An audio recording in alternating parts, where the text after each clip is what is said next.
Customer બીજાના સેલમાં ના જઈને આર્યન્સના સેલમાં કેમ આવે? ના, એવું નથી. હું તો કસ્ટમરને સામેથી એવું કહું છું કે તમે બીજાના સેલમાં પહેલાં જાઓ, ત્યાંની પ્રોડક્ટ જુઓ, એની વસ્તુ જુઓ અને પછી આર્યન્સમાં આવો અને એની સામે કમ્પેર કરો. પ્રોડક્ટ, ક્વોલિટી અને પ્રાઇસ, આ 3 વસ્તુ પર જ આર્યન્સ ટકેલી છે. અને આર્યન્સની અંદર એકવાર આવતા પહેલાં બીજે જજો, એવું હું તમને કહું છું. અને આવીને પછી ચેક કરજો.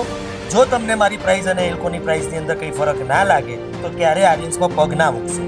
આવું હું એઝ એ ઓનર તમને ચેલેન્જ કરું છું.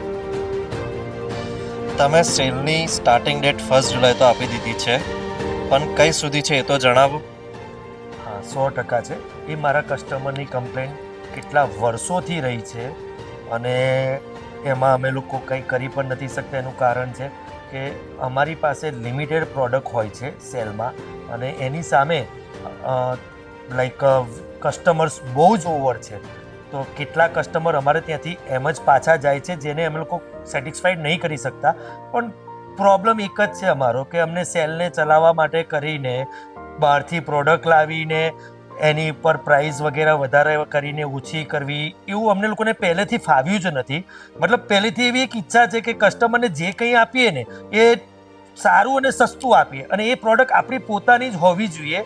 તો એનાથી કસ્ટમર ખુશ થઈને ડે બાય ડે વધે છે અને એની અંદર આજે નહીં કાલ ભવિષ્યમાં પણ અમારો સેલ બહુ લિમિટેડ પીરિયડ માટે હશે.